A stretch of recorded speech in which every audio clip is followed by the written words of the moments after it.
Hello, good evening. It's April 2020.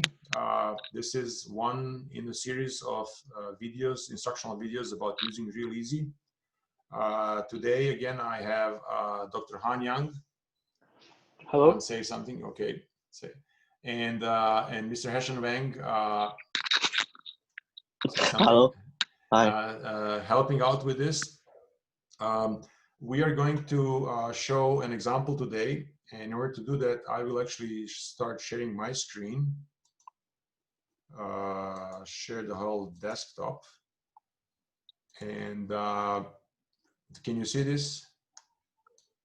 Both of you, can you see this? Okay, good. So let me zoom in, maybe zoom a little bit. So this is one of the examples from a file that has three. So let me actually go all the way to the beginning.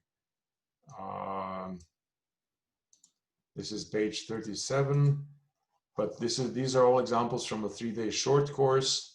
And this is a file that's available online. So now if I go down to page 37, day 1, let me see if I can find that. There's a frame right there. Okay, good. So here's the frame. It's a 10 meters times 10 meters times 10 meters fixed bottom. Essentially 3 beams, but we did subdivide those beams into 10 smaller beams. This is a cross section. It's a concrete cross section. It's 0.45, so it's actually 90 centimeters times 90 centimeters. This is not in scale, of course. And then you actually have reinforcement. You have reinforcement in corners. And what we're going to do with this frame, we're going to first just check the frame, make sure the boundary conditions are right and the geometry is right. Then we're going to push it sideways. We're going to see how far it goes. We're going to look at some strain energy and energy dissipation because it is a nonlinear frame. And then eventually we're going to remove this load and the frame is actually going to start to oscillate back and forth, back and forth. Again, these examples are all available. If you click here, you can download those examples and you can just download Real Easy and just run them. And these are material parameters. Okay, so with this, I'll give it back to Heshen. Heshen, please share your screen, and then let's start the demonstration. Okay, sure.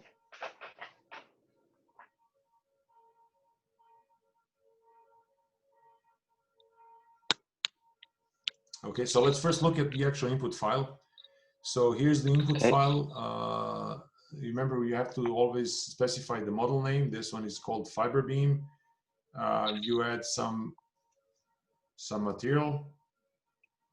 Go ahead, Heshen. You talk about it. You essentially describe this file. Okay. Yeah. So we have 2 types of material here. Material number 1 is defined as a concrete material.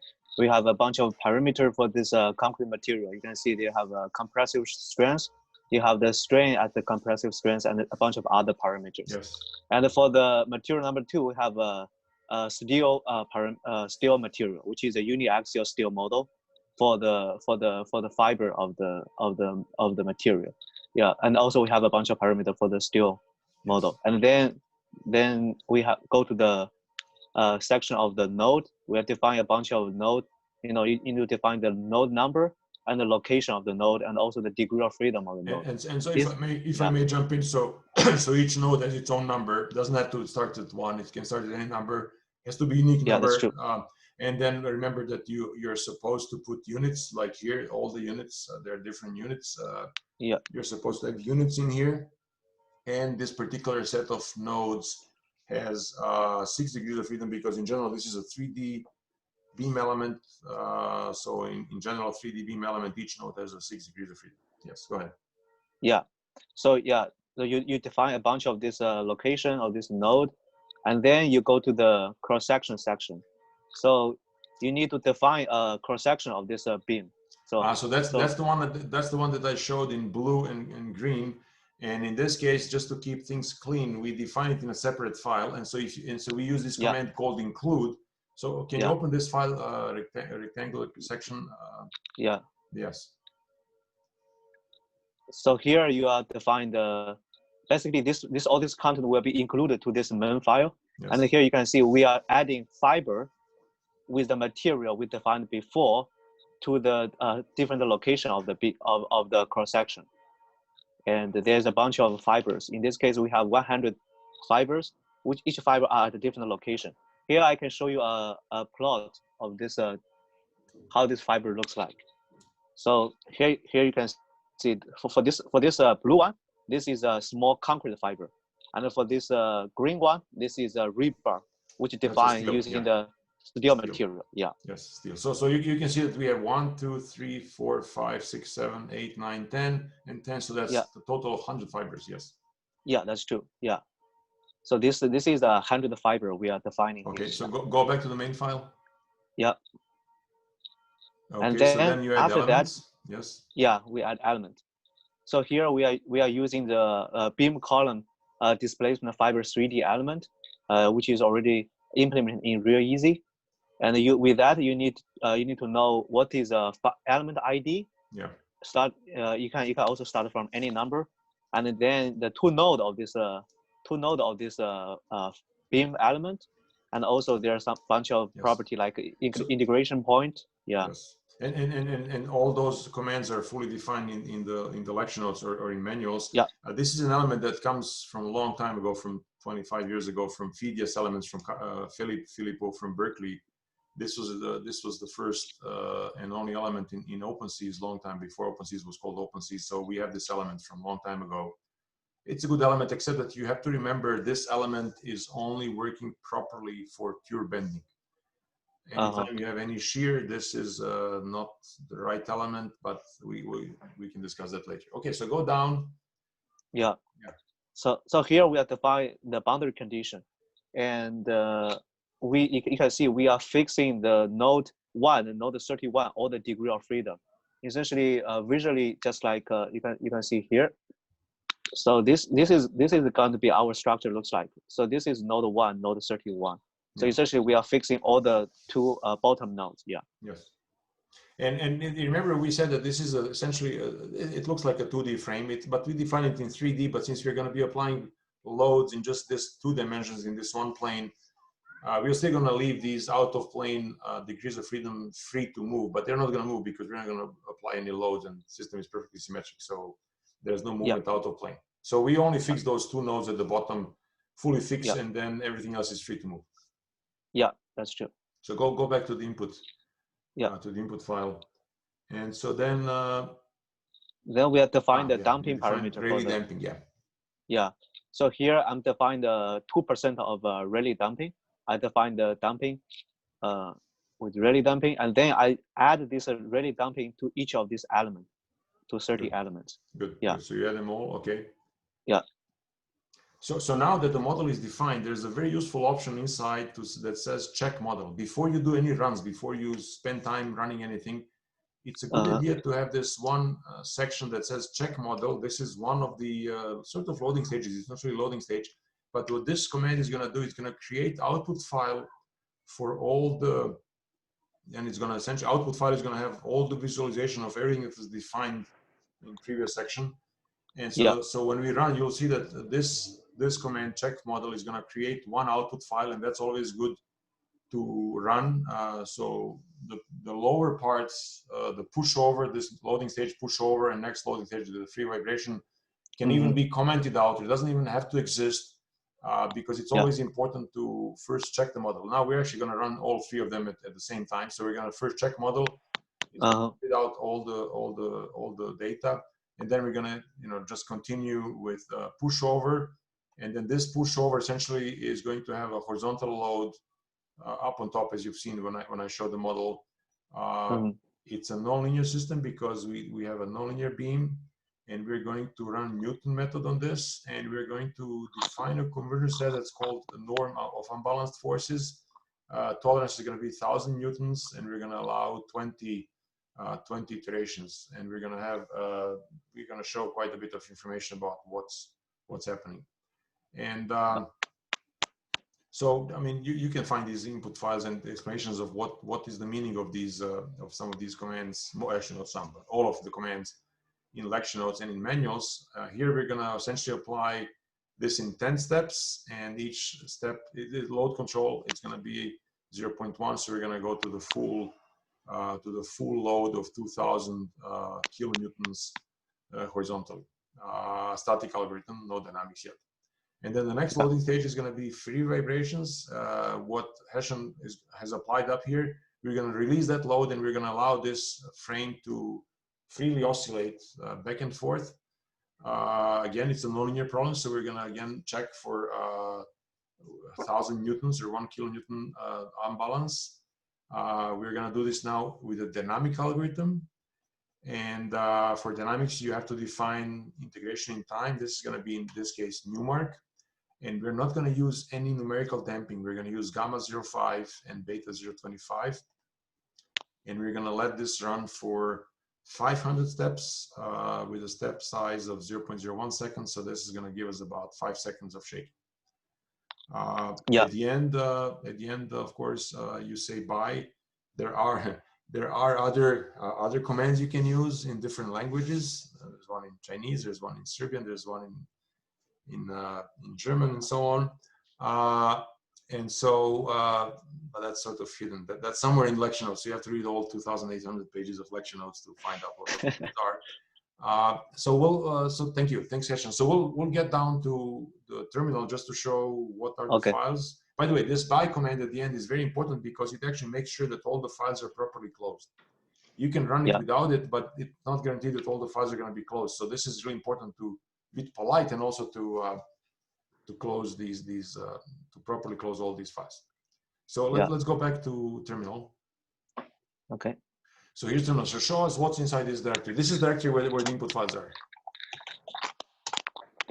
Okay, so yeah, so tell us. So here we have main file. So, that's the one we just Hessian showed, and then go ahead. Yeah. Show more. This is a cross-section file. I also just showing you.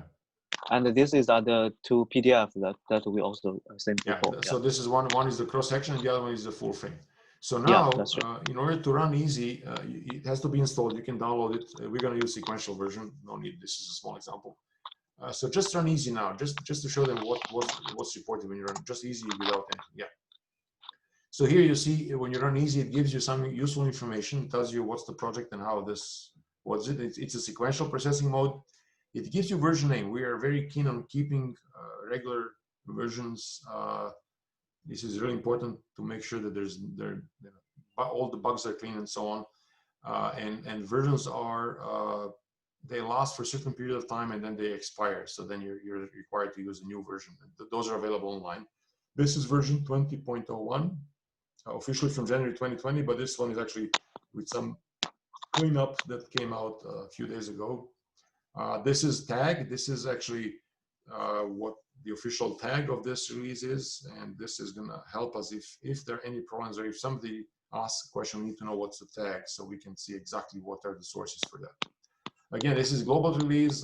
Compile time was yesterday. Hessian was compiling on his machine CML08, and this tells you a little bit about what's the machine. It's a Linux. Again, runtime user Hessian. Current date and time, this is April morning in Davis, afternoon here, almost evening in Switzerland, in Zurich. These are pre-processing and post-processing compatibility versions because we have also pre-processor Gmesh and Gmeasy and post-processor ParaView and PVeasy, and they're also available online. We want to make sure that you use these exact ones that are available online because we tested the system with these. This just gives you a number of days between usability of this system. So this executable is going to be usable for next 302 days, pretty much until the end of year. So Hessian, can you now say instead bye, can you say it in Chinese? Now can you say it in Chinese? Okay. 再见. Yeah, 再见.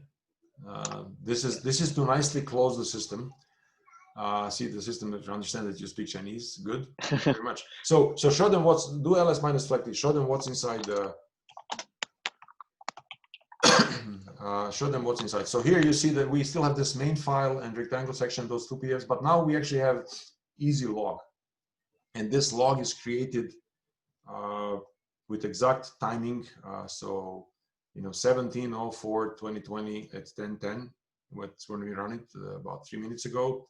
And this log actually gives you information that you've seen on the front screen. And if you run the actual full example, full model, it's going to give you more than that. So why don't you just remove this log? It gives you essentially whatever shows up on the screen, all the messages and so on. Okay, so shows again ls minus flag key. Just go back a couple of steps. Yeah, this is just me. So now run the actual program on. So easy minus f means file. First of all, how about this? I'm sorry. Can you go just run easy minus h? Just to show them what the options are. Yeah, so there are different options. We're using this option minus f or minus file name. Won't talk much about other options. There are many different options, and you can even set up variables here. Just go back and remove the log, because there's a log again. Anytime you run really easy, there will be a log. Yeah, you can just go back. Okay, yeah. So let's run now. Let's run real easy on that main file.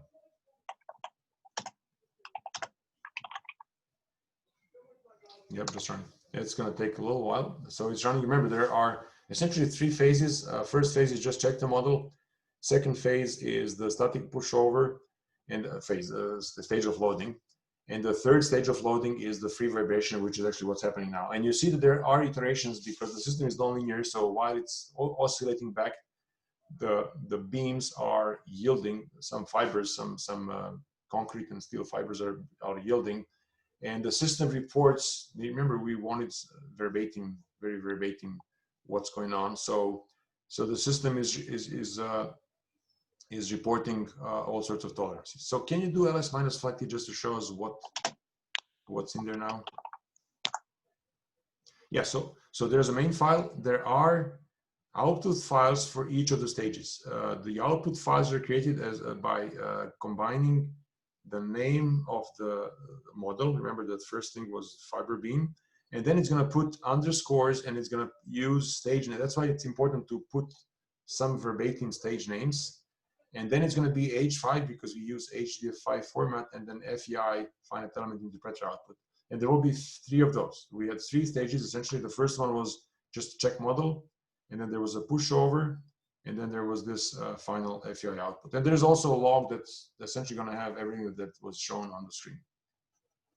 So we can now post-process this using ParaView. So Heshen, just fire up ParaView. Let's see. Let's slowly go through ParaView. Okay, just launch the ParaView. So maybe how about this? How about we stop recording now and we continue with ParaView in next recording? We just ran a model. We're gonna ParaView in next, and we're gonna stop recording now. Okay. I'm gonna stop recording. If I can find out, can you give me this? Can you give me the screen? Yeah. Can you stop sharing? Yeah. Okay. So I'll stop recording right now, and we'll be right back with the post processing with ParaView. Thank you. Bye.